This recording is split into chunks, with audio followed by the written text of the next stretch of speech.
Saturday, 4th of July. Hope you guys are all getting geared up for your festivities.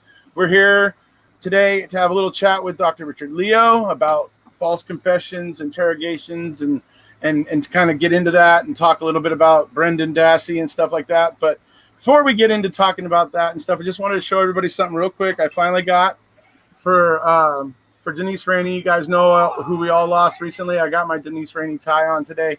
So, we all love and miss Denise.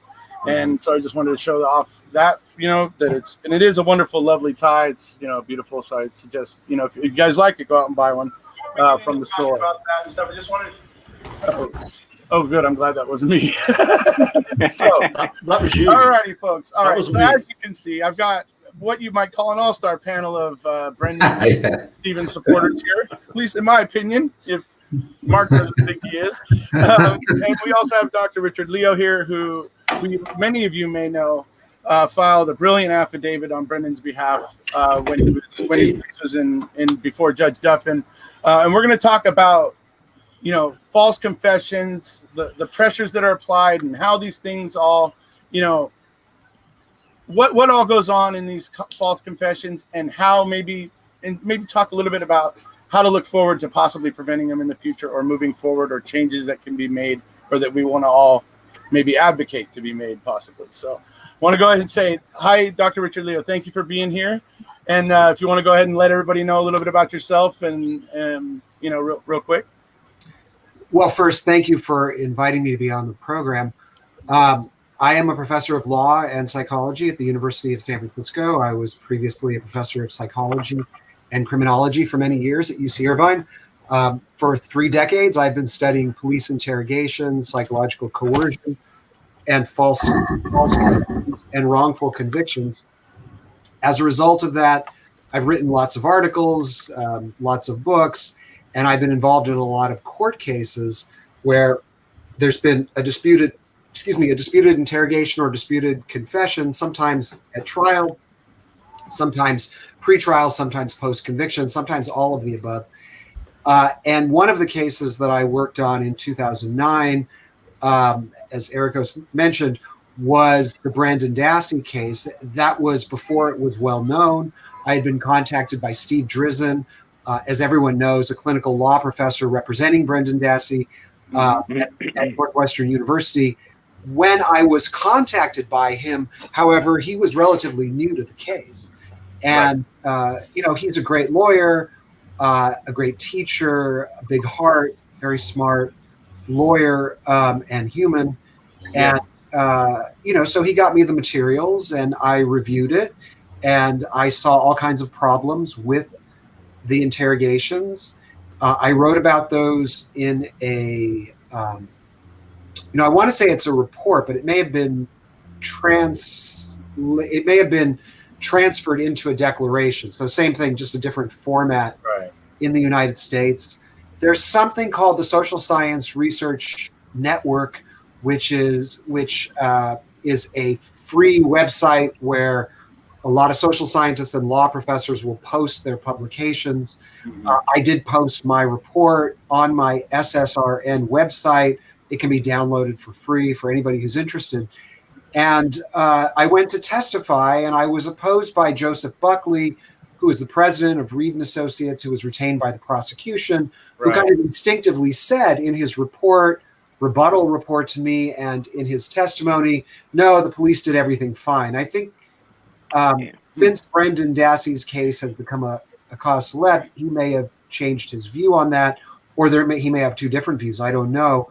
But at that time, he was defending the state, and the judge, of course, as everyone here knows, did not find that the confession was involuntary or that trial counsel was ineffective for failing to hire an expert like me.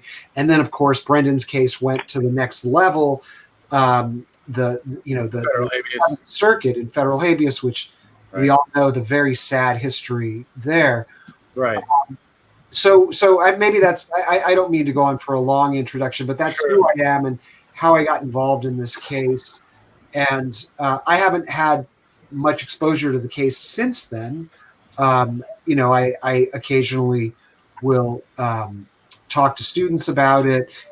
Dean Strang was a visiting professor at my law school, so I signed a book on the case in the fall. He came and talked to my class.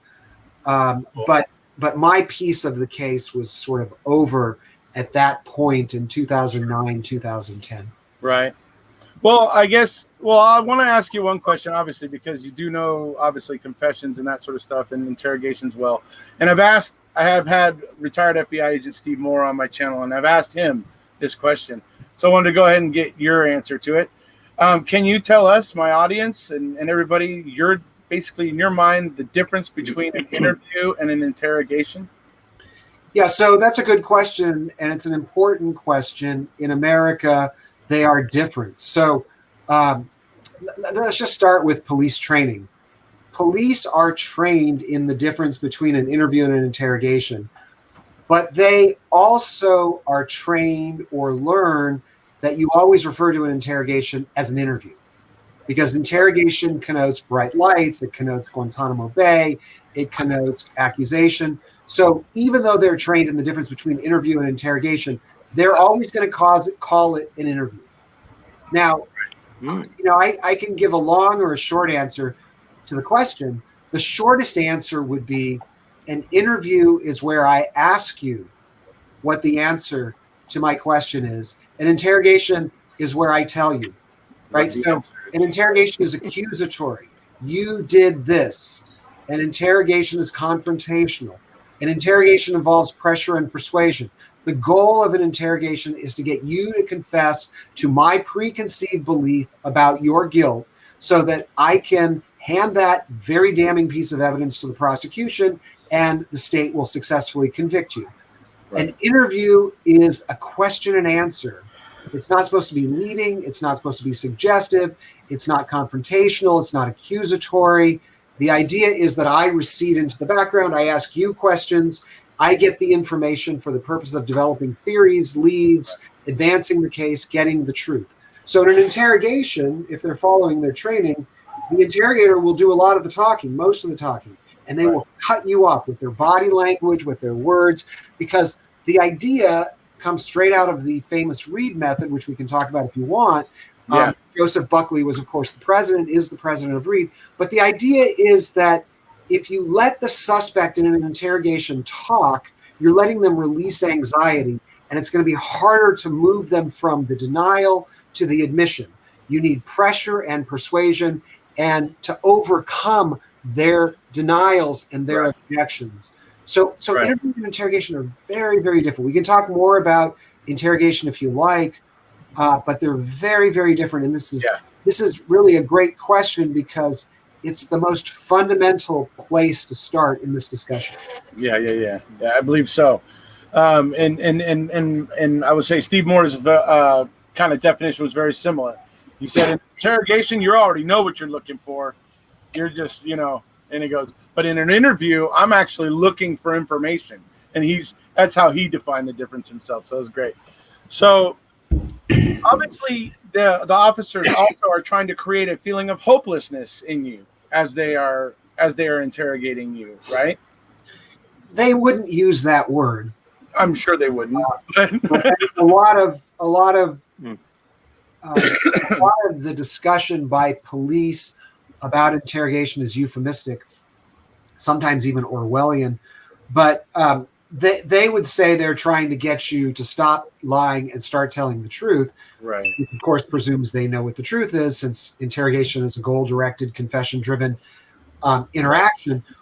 But the way that process works psychologically is to make somebody feel captured, cornered, trapped, or hopeless. Right. So if we remove the moral, are you pro-police, anti-police? Are you critical? Are you sympathetic? And we just think of it as describing the psychological phenomena. That is what often leads people, especially innocent people, to falsely confess. Sure. I agree. Melissa Kalyazinski is one that kind of leaps to mind. Very similar. That caved, and as we know, the Innocence Project recently, came out with that stat where we know that 25% of the people they've exonerated that gave a confession, 25% of them gave a false confession. which is staggering in murder convictions. To have 25% of them, of those, to have that kind of a stat of 1 in 4 involving a false confession. But and that's for adults. You get it to juveniles and people with intellectual disabilities. It's about 70 or 80%. 80%, right? 70 or 80, right? Yes. So obviously these are the tactics that get used. But it would seem to me, as I was watching Brendan go through habeas, Dr. Leo, that the courts are trying to say that you're not supposed to apply a full read technique to a kid like Brendan. Or at least that was the impression I got, and I'd like to get your thoughts on that. I mean, was a full read technique being exerted on Brendan, and 2, should it be exerted on a kid like Brendan?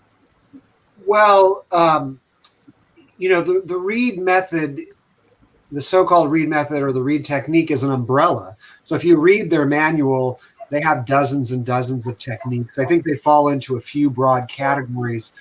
But some of them, it seems to me, are appropriate, and some are inappropriate. It depends which ones we're talking about.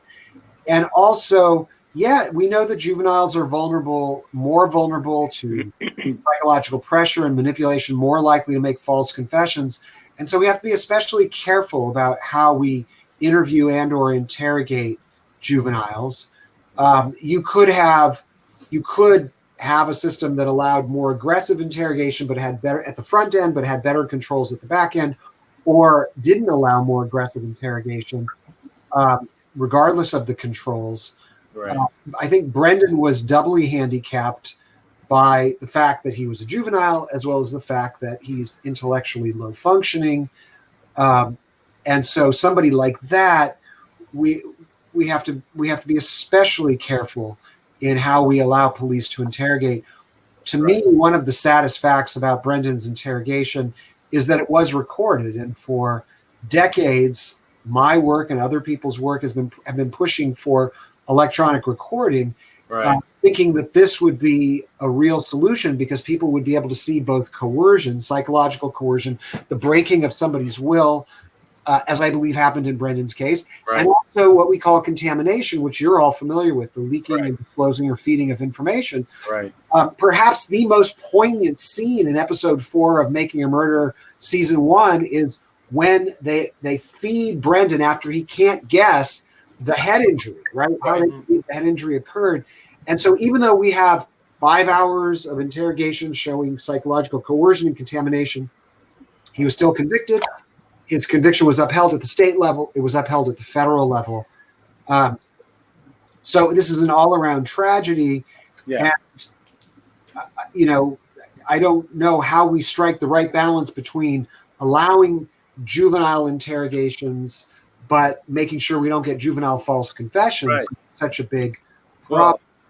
on that note, we might want to speak to my good friend Zelma here, because the work that she does is brilliant. I've had her on before to talk about this, and essentially she is there to facilitate this kind of contact. If you want to go ahead and explain a little bit about what you do, Zelma. Sure. So I would be doing a true interview with a child. And in Brendan's case, and I know we discussed this before, Brendan would have been a candidate for what I do. I'm a forensic interviewer.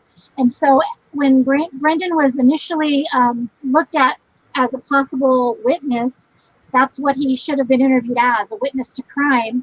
And he should have been seen by someone like myself who would do the exact opposite of an interrogation. In fact, our job is to, once the introductions are made, to do as little talking as possible. In fact, the most commonly used phrase in our interviews are, "Tell me more about that."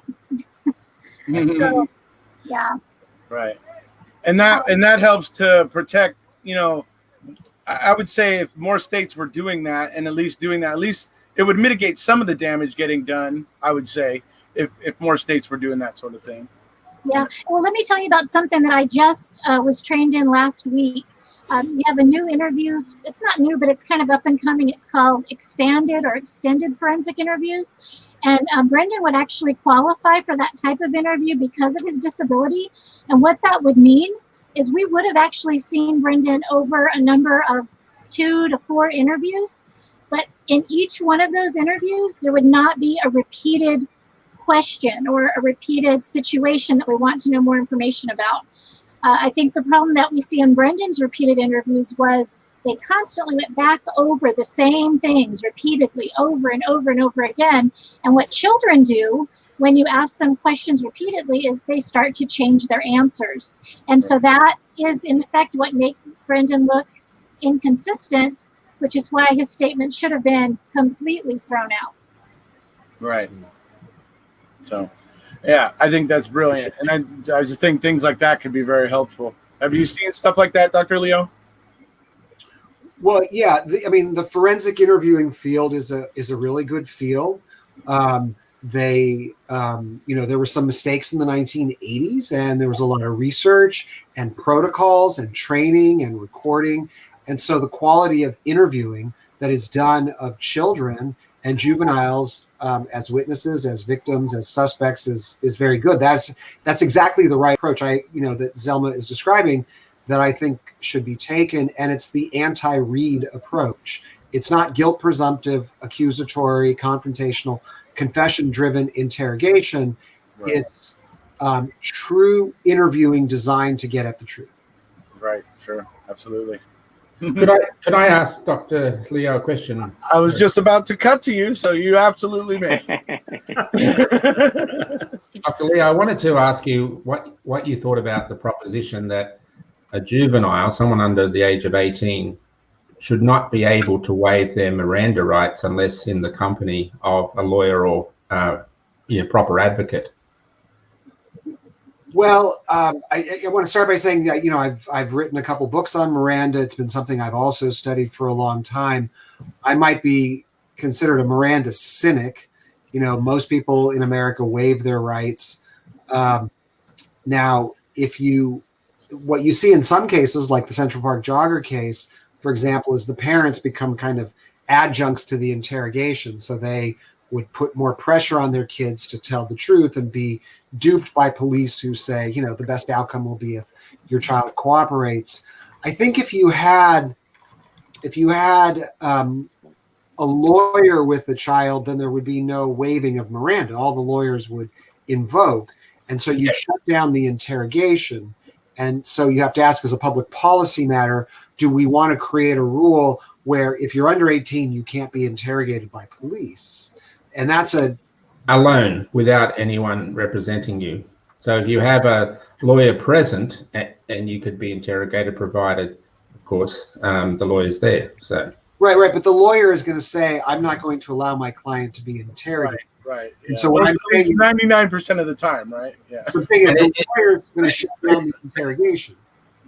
Sure, but would that not be, if he's representing the best interests of his client, that would be the best outcome for that person who otherwise would be interrogated? Otherwise, the lawyer's not doing their job. Correct. Yeah. So that's why I said it's kind of a bigger policy issue, because then you'd have to ask the question: well, from a societal perspective, do we want to shut down juvenile interrogations, even if it's always in the interest of a suspect, juvenile or not to speak to the police? So I think it raises a bigger policy issue. Yeah, I guess it certainly would. My concern is that we're sort of potentially preferring the interests of the police over that of the suspect or the person being interviewed, and that person is entitled to the presumption of innocence. And if their lawyer is saying, don't answer that question,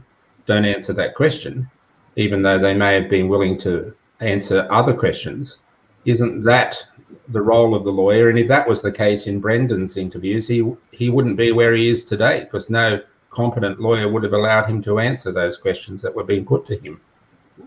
Right. The only thing is that the lawyer in America would say, don't answer any questions. It wouldn't be on a question by basis. But would that, if you asked Brendan Dassey that question, that if you put that proposition to him, I should say, do you think he would have been better off if he hadn't answered any questions of Absolutely. Yeah, he would have been better off. Absolutely. Yeah. But the question, should we build social policy based on one case? Right, exactly. I get what you're saying, Dr. Leo. I like the idea of, I think in my state, in California, 15 or below, you have to consult with a public defender now before you can be interrogated, at least so you get some advice. But I'm not opposed to the idea of having some kind of consultation with counsel. It's just that it raises bigger questions, bigger policy questions. Right. Can I just throw something out? I know that the job that I do, it's really designed for victims, right? So Brendan would have only seen us because he would be a possible witness to a crime as a child. But I just want to throw out that there have been times that we've done interviews because we're concerned with the child, and it's usually involving sexual abuse. But sometimes juveniles will start to disclose their own role in a crime. Maybe they'll say, I did these acts.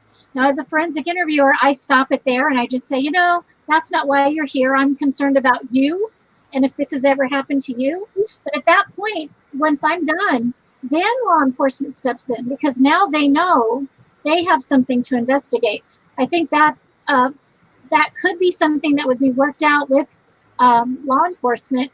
Let forensic interviewers have a first crack at these kids just to make sure that they're okay, see what they saw, because kids do tend to be really honest if you make them comfortable and let them know that they're not in trouble. Sometimes, even if they're guilty of something, it'll kind of flow naturally. We don't have to interrogate them to get them to say if they've done something wrong.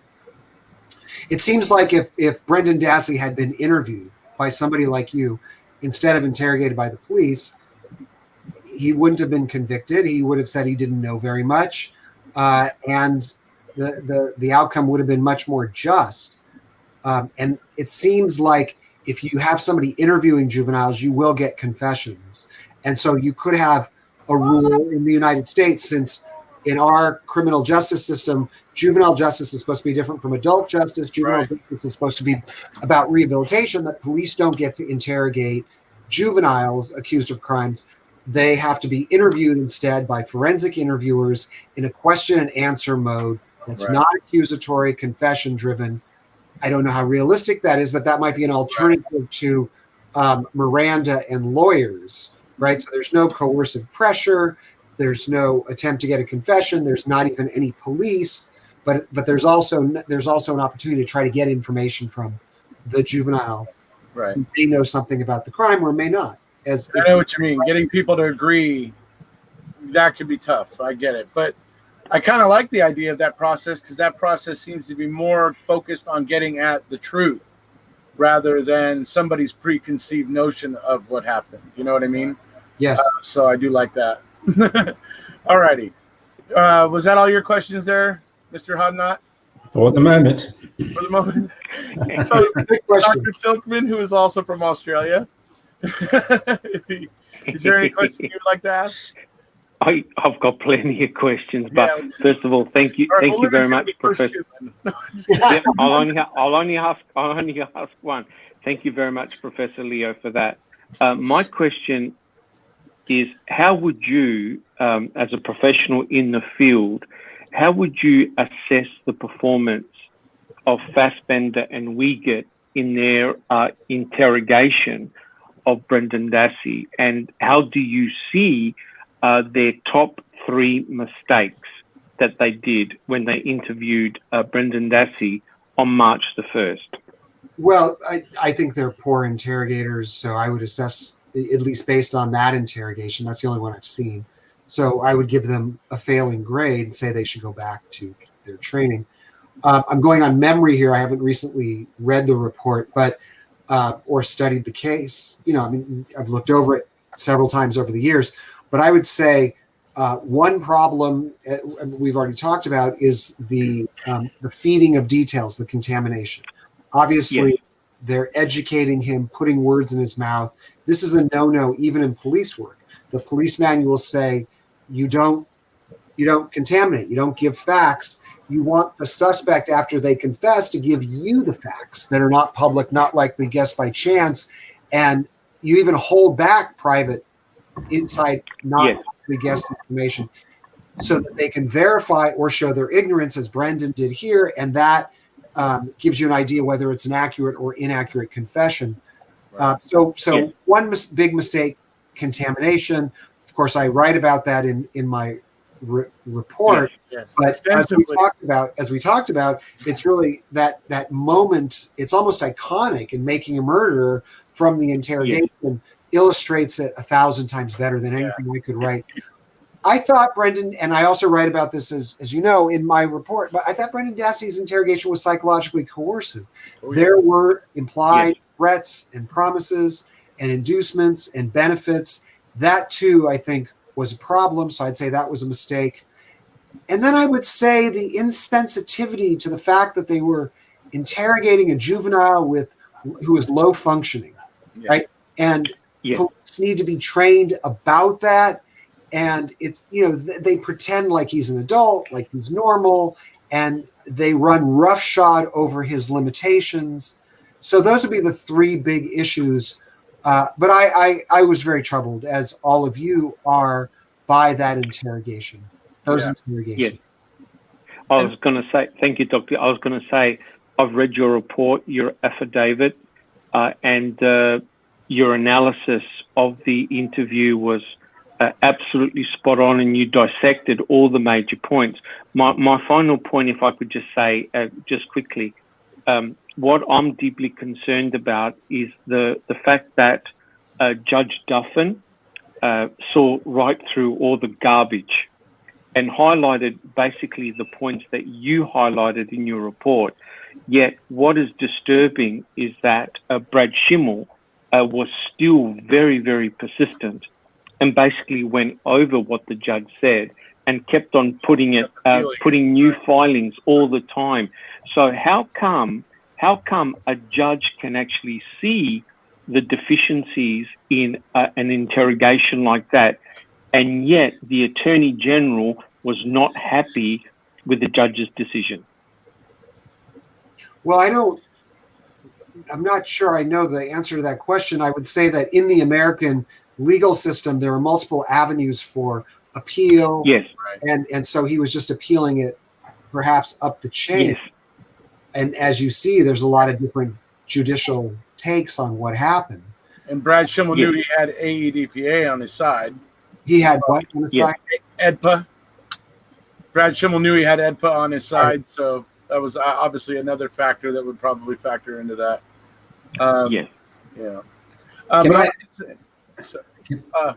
May I have a supplementary question, Your Honor? Based on Dr. Silkman's questions to Dr. Leo. I wondered why the lower court judge, this is not meant to be a silly question, didn't analyze the confession, because there was an application to have it thrown out. So Judge Fox was the judge in Brendan's case. There was an application to have that confession thrown out that was denied. And I'd wondered, in your experience, whether you've seen confessions constructed in the way Brendan's was being thrown out by lower court judges as being improper. You mean the judges at the trial, right? Yes. Right. Oh, and in the preceding matters before the trial, there was an application made for the confession. So at a pre-trial hearing that precedes the trial. Right. I've seen confessions thrown out, yes. I don't think it's the majority outcome at all. Maybe 10% or 5% of the cases I've worked on, I've seen them. I even think 10% is high, maybe 5%, maybe 1 in 20. And then there's a selection bias, because if I'm working on a case, that means a defense attorney has seen a problem that would lead them to contact me. So it's not just a random sample of cases. So it does happen. It just doesn't happen that often. Right. And particularly in this case, because there was no corroborating evidence to the confession. So what's the role of judge to allow evidence to be admissible? I mean, it's a bit scary that type of thing can be admissible in a court of law, given all that we know about these sorts of confessions. Right. The way the American judicial system is structured is that the judge is supposed to decide on voluntariness and Miranda, not on the reliability of the confession. The idea being that a jury can decide on the reliability. So when you say there's no corroborating evidence, a judge in America, a typical judge, would say, but that's not my issue. My issue is, did it overbear his will? Was it an involuntary confession, or were Miranda rights violated? Now, it seems like we all agree The judge should have said this was coercive. It elicited an involuntary statement.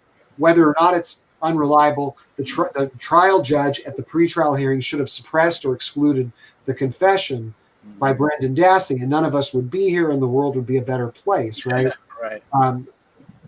But a different system might put more emphasis on reliability pre-trial. The American system does not do that. Now, I wrote a law review with Peter Neufeld of the Innocence Project, Steve Drizin, Brendan Dassey's lawyer, in 2013, looking to the law of American evidence and some provisions in it to argue that the system should not only be focused on the constitutional voluntariness of the confession, but also let judges exclude confessions if they are unreliable as an evidentiary issue. And then the article explained how we could use some non-constitutional American law to achieve that end. So I believe in the premise of your question. I'd like to see judges say, this is a garbage piece of evidence, and I'm not going to let it go before a jury because it's going to taint the jury. It's too prejudicial. There's no reason to believe it's probative or has any indicia of reliability. I wish that had happened in Brendan's case. Right. And I think the evidence to support that perspective is Brendan actually gave evidence in his own trial. He recanted under cross-examination and under the pressures of court and the obligation to tell the truth. He recanted everything, but that didn't count in the minds of the jury relative to the actual written confession. Right. So jurors tend to be prone to convict. Right. So and they think that people are self-serving when they recant or deny. Yeah. So leaving it to the jury is not always a good solution. I think defenders of the system might say, well, you know, any system is going to be imperfect. Innocent people are going to be convicted. The best we can do is create a high bar, create rules like beyond a reasonable doubt. But my response would be the judge is supposed to be the gatekeeper of reliable evidence and unreliable evidence, and we don't want unreliable evidence to go in front of the jury. Right. Yeah. And, you know, you touched on something there. I mean, when I had retired FBI agent Steve Moore on, you know, he was talking about how if he had taken the case that Wiegert and Fassbender had built against Brendan, and he was walking into federal court with that he would have gotten laughed out and might have possibly been sanctioned. Like, that's what he says would have probably happened if he carried that into federal court as an FBI guy. And it makes me wonder about the different standards. I mean, the state courts seem to kind of have a bit of a lower bar than the federal courts. Have you kind of experienced that or noticed that? Well, I've worked on far more state cases, and Right. the state cases, of course, you know, the most cases in the United States are state cases, very few are federal cases. Right. I do think there's a higher degree of professionalism, of attorney competence, of discourse, more written materials, a deeper dive into the issues in federal court than in state court. So you could say, in a sense, the federal court has a higher bar, the state court has a lower bar. Right. In the United States, federal judges, of course, have lifetime tenure. And so I've also seen a lot of very arrogant and condescending and abusive federal judges. You know, we joke they sometimes get black robe fever or judge-itis, whereas I've seen more kind of incompetent ones at the state level. Yeah, I would agree. I think the practice of law is pitched at a higher level. I think Zelma might have a question or a comment. I'm not sure. I do. And I don't want to take this too far off topic, but my issue with teenagers is this. If we were to flip the situation and let's say that a child victim, has disclosed that a crime has occurred. Sometimes there's even evidence that crime has occurred. But the child isn't fully consistent in their statement in an interview that was very open-ended and allowed the child to do all of the descriptiveness. Unless there's a slam dunk case, often they say, well, the child's too young or the child's unreliable, and they'll come up with all of these excuses not to take the case based on the child's statement, even if the statement's wonderful. But then we've got Brendan, who gave a crappy statement, inconsistencies all the way through, and then they push that forward. And then if we continue on, if that child's case is taken and in the courtroom, the child says, wait a minute, I recant, I wasn't actually abused, or that didn't actually happen, they will throw that case out because now the child's definitely unreliable. They've changed their statement again, right? So what I would like to see, what I think is the only way to make this work fairly for youth, is at the judge level, they need to be trained to understand the way children think, the way children talk, the way children understand questions, the way they communicate, right? Because we can't treat children like adults if they're victims, and we can't treat children like adults if they're perpetrators. Even a perpetrator who's a juvenile did it for a different reason, possibly, than an adult offender. And so this just angers me to no end. Even if Brendan had done this, he didn't get a fair shake. Even if he had done it. Even if he had, yeah. Which he didn't. But, can I just make a comment? Sure. I agree with what everything Zelma said, but doesn't that actually come down to good old common sense, right? Some of it, I mean, if you look at, I know you can't apply common sense to Fassbender and Wiegert, but surely over all the interrogations that they've done, they knew that what Brendan was telling them was completely wrong. He was making everything up. Particularly when he told them straight up, I've been guessing the whole time. Correct. So the question is, was Brendan Dassey a mere pawn in the game? That their ultimate goal was to nail Stephen Avery, because this case is unique in terms of there were two people on trial for the murder of one person. And the way the trials were treated, you think that there were two victims and two crime scenes. Right. So in effect, the way I see it, Dr. Leo and Zelma, is that Brendan Dassey was collateral damage. He was a victim of the system. Their true aim was to nail Stephen. And remember, it was Brendan who walked into the bear trap, right? He walked into the bear trap because, as Dr. Leo said, had he had proper legal representation, right. For example, if Kathleen Zellner was sitting next to him, Brendan would not be in that predicament that he is now. I think if he had Die Rider sitting next to him back then, he probably would have been right. Even that. Correct. Or if Kathleen Zellner had been representing him at trial, even if he had falsely confessed. See, as you know better than me, he didn't have very good trial representation. Right. No. Yeah. It was, probably could have been better, certainly. So one thing I wanted to ask about, and it was in your answer to Dr. Silkman earlier, you were touching on, the contamination coming from detectives and that sort of stuff there. I wanted you to go ahead and talk about the scientific principles that you apply, where you talk about the fit in your paper, and how you talk about taking what the person is actually saying and in the so-called confession, and then fitting that to what we actually know about the scene or the facts of the case, and determining how reliable they are from that. If you want to talk a little bit. Sure. Well, you see a pattern in true confessions, a pattern in false confessions, that the narrative that the suspect gives reveals non-public, not likely guess by chance knowledge if it's a reliable confession, absent contamination, right, if it's taken properly, that the person knows details that are not likely guessed by chance, that they can lead police to new or missing evidence, that things they say will be corroborated by medical and physical and other credible evidence. And then the opposite in false confessions. They don't know details. They're guessing, as Brandon did. They're getting facts wrong, as Brendan did. They can't lead police to new or missing evidence or fill in any of the blanks. That the existing evidence, and I'm not talking about other testimonial evidence, but I'm talking about physical, medical, DNA, forensic, doesn't fit or match the confession. That's the pattern that you see in the false confession cases. And so the narrative, the confession narrative, doesn't fit with the facts of the case, the evidence. The suspect doesn't have the inside, non-public knowledge unless it is fed to them by the police, or was in the public domain, or they knew from one of their friends, or they guessed by chance. And so you see very distinct patterns. And this is what we call indicia of unreliability, which is different from the risk factors for false confession.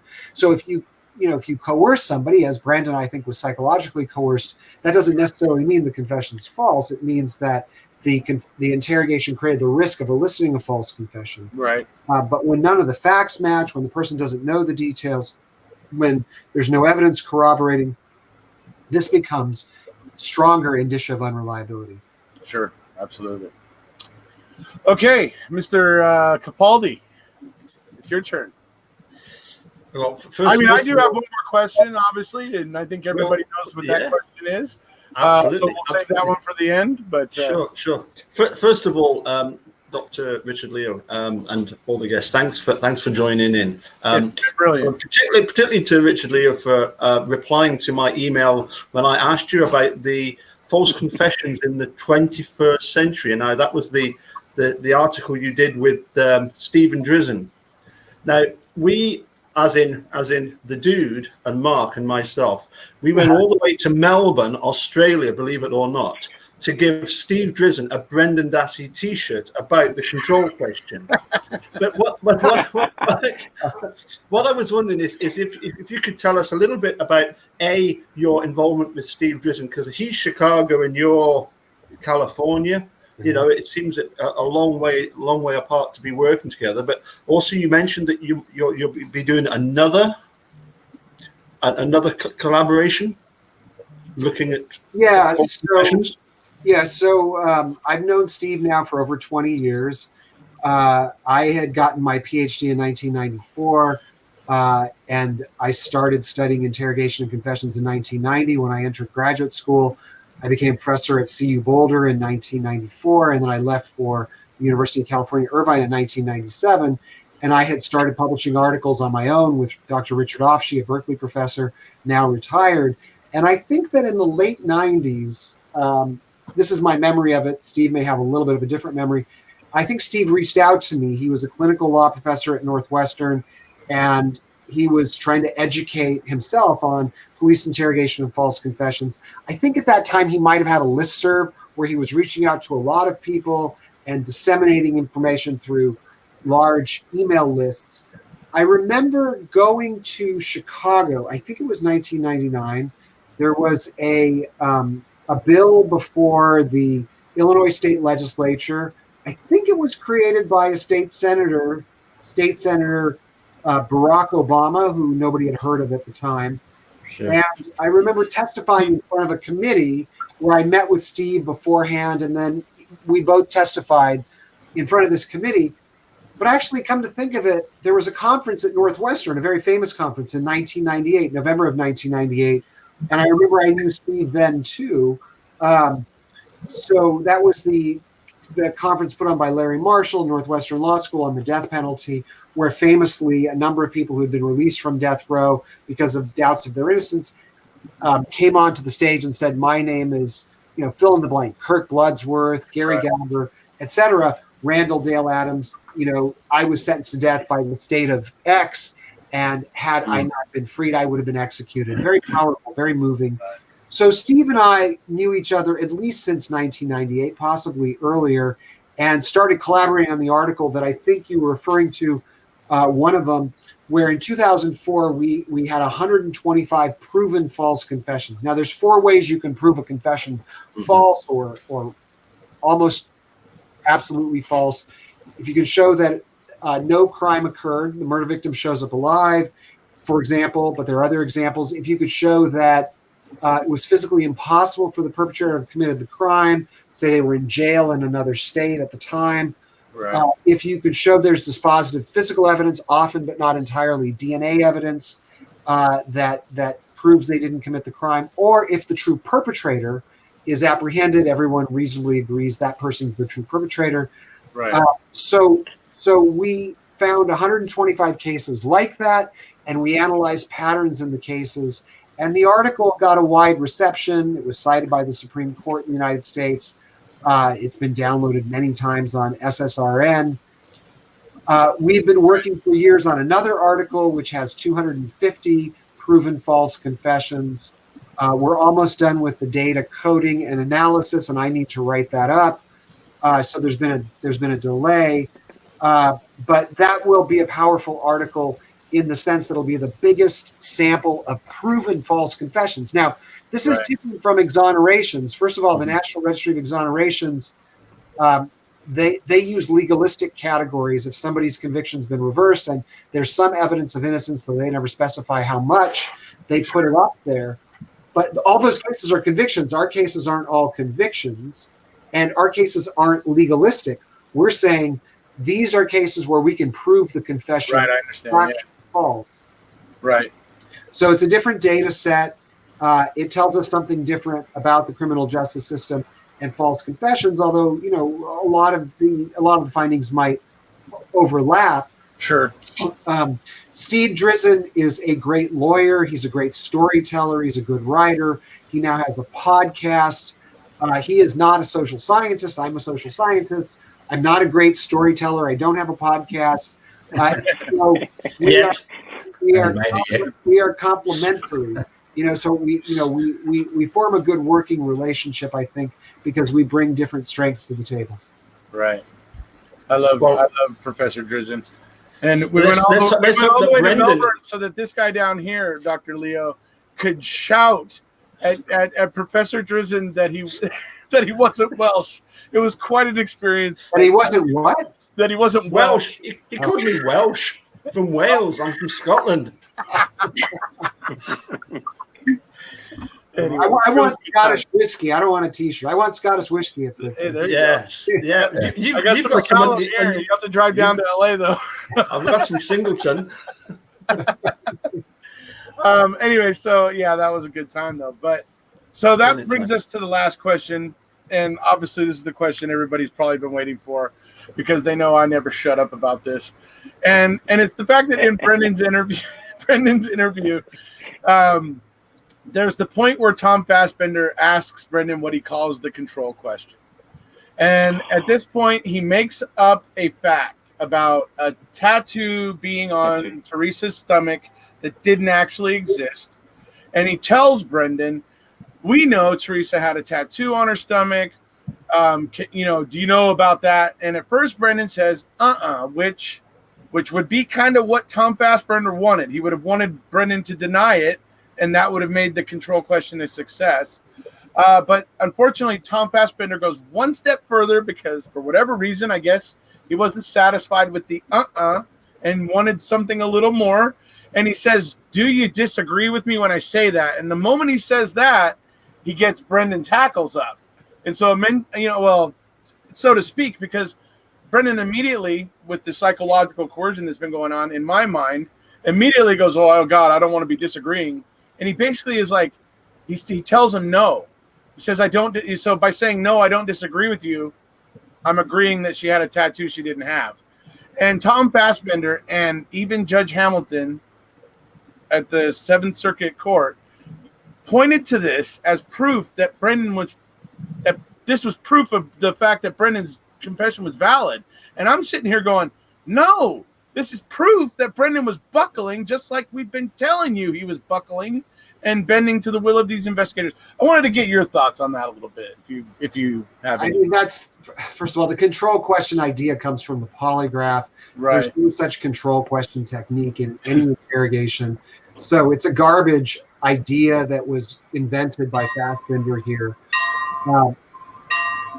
Also, if you were going to test for held back knowledge to see if the person knew a non-public detail not likely guessed by chance, you wouldn't create a question where you could guess 50%. She has a tattoo, she doesn't have a tattoo. So it's a garbage question. And then third, he apparently guessed it right. She didn't have a tattoo, which you would expect from an innocent person. And fourth, as you say, he was pressured into coming up with the desired answer when Fassbender did the follow-up question. So the whole thing just illustrates, I think, the interrogatory incompetence of Fassbender and the completely worthless evidentiary value of Brendan's answers to that question. Yes, and also in that first part of that, when he said, do you know whether Teresa had the tattoo? He said, no. That's not a statement that she didn't have one. That's a statement that he didn't know, right? That's a different answer, let alone the subsequent thing, which actually just shows that he was buckling. Well, and it was a bad question. It wasn't set up right for Brendan to understand it anyway. Exactly. No, that's very true, Zelma. Yeah. Mm-hmm. Yeah. Right. No forensic interviewer would have asked a question like that. Not without getting in some trouble. And the double negative in the second part of the question is like always going to confuse someone like that. Oh, So, sure. Yeah. So It's that's why I try to explain it to people in that way where I go, Tom Fassbender is saying, do you agree with me? Or do you disagree with me? And when he says no, he's essentially agreeing. And it is always hard to get people's head around that, but so does anybody else have any other questions? Let me look over and see if anybody in the chat has asked. I see a lot of people. I just want to know what we can do. I mean, what can be done at this point? You mean for Brendan Dassey, right?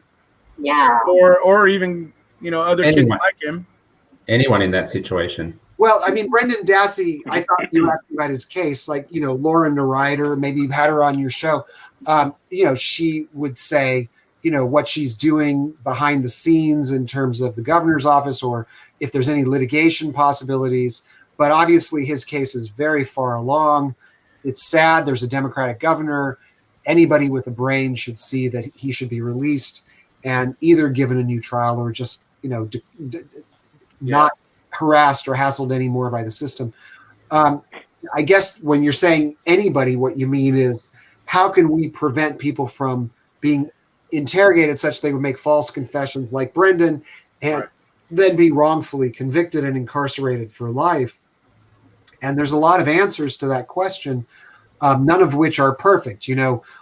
Mandatory recording from start to finish, better training, you suggested, I think, judges and police interrogators and prosecutors and defense attorneys, everybody, about juveniles, about false confessions, about police interrogation. Maybe we have some requirement that police are not allowed to interrogate unless they show they have a quantum of meaningful evidence. Because there was none in Brendan's case, they just imagined it. And so they went at it. So if you don't have probable cause or reasonable suspicion, you can't interrogate. Maybe we don't allow certain techniques like lies about evidence, for example, or maybe we lower the bar for suppression. If there is contamination, we throw it out. Or maybe we do what I wrote about in that 2013 Law Review article with Peter Neufeld and Steve Drizzen and make judges using evidentiary law more aggressive gatekeepers of whether confession evidence comes in or doesn't come in. Maybe we only allow juveniles to be interviewed by trained forensic interviewers, not by police, not interrogated on tape, right? Maybe we have cautionary jury instructions always. Maybe we always allow expert witness testimony, right? So there's a range of policy, legal and policy suggestions that we could implement to prevent this from ever happening again. The challenge is when you're not sitting in a room or on a Zoom screen where everybody thinks alike, is when you have somebody pushing back saying, but there are going to be guilty people who go free, and how do we balance the benefit to the innocent against the cost society endures for the guilty? And so I think it's a deeper policy discussion, but I don't think any of those suggestions are going to let many, if any, guilty people go free. But when it comes down to it, these are the discussions that need to take place, even if there are going to be people, as you say, out there pushing back. But these are the conversations that need to take place. Right. So policy, legal and policy solutions that will prevent the next Brendan Dassey. Right. Absolutely. Yes. Because a lot of the things that we're talking about, sorry, Dr. Sultan, one of the things we're talking about is the issue of behavior. And when there is ill intent, all the rules and regulations get thrown out and best practice gets thrown out when you have ill intent, which we would argue is what's gone on here. That is the ill intent to make Brendan collateral damage in the pursuit of Stephen Avery. Now, if we have rules and regulations, there should be consequences for those who breach them. These are public officials. And the fact that most of these people get nothing done to them when they do things wrong, in other words, this immunity issue, is something that should go hand in glove with that array of things that you just mentioned, Dr. Leo. Right. There is a movement in the United States. Excuse me. There is a movement in the United States to end qualified immunity in light of the George Floyd. killing of George Floyd. Yeah. At least a lot of intellectuals and people in the media and some politicians are talking about it, but it's not clear whether that's going to actually happen. I mean, I think at least they need to lower the bar a little bit. I think there's a number of things that they might consider doing, but it looks like they're not considering doing anything. So But I agree, there should be consequences. There definitely needs to be consequences for rule violations. I agree. Or causing innocent people to not only falsely confess, but also to be wrongly convicted. I mean, that's how we learn, right? When we're kids, we learn not to reach our hand in the fire because it burns our hand. I mean, it's unpleasant when that happens. We don't like that. So therefore we don't reach into the fire again. That's the way that's supposed to work, right? And so if these folks have no consequences, they have nothing to stop them from going, off the chart or off the beaten path, you might say, I guess. But yeah, so well, I think that's about it. Except, oh no, Dr. Silver, sorry. Can I make one comment? Just one comment. Yes. First of all, fantastic discussion. But Professor Leo, I read your affidavit, and your analysis of the READ technique means that if law enforcement officers continue using the READ technique, individuals like Brendan Dassey, of that ilk, of that mold, of that type, are going to continue being found guilty of crimes that they never committed because of all their deficiencies. So therefore, why is it that a lot of the states in the United States are now abandoning the READ technique and adopting, I think, the peace technique? Why are there some states still persisting with the READ technique, knowing full well that certain individuals are going to fall through the crack, like Brendan Dassey? Well, I don't think, and I hope I'm wrong, that the peace technique is widespread in the United States. I don't think it is yet either. I'd like to see it more widespread. So I hope that I'm wrong. I think that police are very skeptical that the READ method or their methods cause false confessions. Right. They often deny that false confessions occur, or acknowledge in the abstract that they do occur, but they themselves have never gotten any false confessions, or that it's a minuscule problem, like, somebody getting killed by a bee sting. And so by trivializing or ignoring the problem, they don't see any need to fix the READ method. And some of them believe that guilty people will not confess, and therefore the READ method is justified, even if it sometimes leads to false confessions.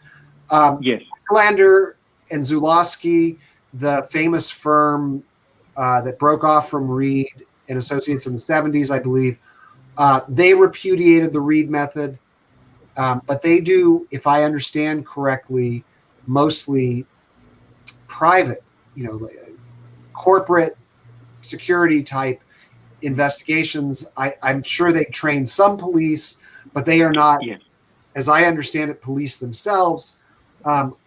There's no study that I'm aware of that surveys police departments to find out if they do the READ method or they don't. Oftentimes, police in America will deny they use the READ method, even though they do. Either they by READ and they forgot, or they've been trained by somebody who is training them in the READ method, but they don't know it's called the READ method. How we enact this cultural change and get them away from the guilt presumptive, accusatory, confession-driven, minimizing approach that we call the READ method. I don't know the long-term solution. It's changing police culture. It takes a lot to change police culture. And police interrogation is one of the least visible aspects of what police do. When we think of policing, we don't always, especially now in America, we don't always think about interrogation. So there's no real interest group that's lobbying for this change, and police don't see the problem internally. If they saw the problem, right? If there was a video of somebody who died in custody after being interrogated for 9 minutes, maybe, and then there were mass protests, maybe we'd be having a different conversation. Or if there were consequences for their behavior, be they sanctions or admonishment or even, losing their employment, they don't have any consequences for acting in that way. Correct. And therein lies the problem. They need to be self-regulated by the consequential aspects of what they do. I mean, they would say that the evidence is thrown out if they don't comply with the rules, and they want the evidence to come in. But you're saying, I think there's no personal consequences to them. No, and if they act unprofessionally and the evidence gets thrown out against a person they, interrogating or believe is the suspect because they were incompetent or lack diligence, then one of the consequences for them is the fact that they'll be regarded as being poor at their profession, let alone any other more sort of draconian consequences. And at the moment, there isn't any. And I just think therein lies the base problem. You can teach them all you like, but people like Erekose said, they put their hand in the fire, they feel that it hurts, and they go, you know what, I'm not going to do that again. And therein lies the solution, I believe. I agree. Yeah. So, Nothing But a Stump is asking, and I think he kind of touched on this, but let's go ahead and have him answer it.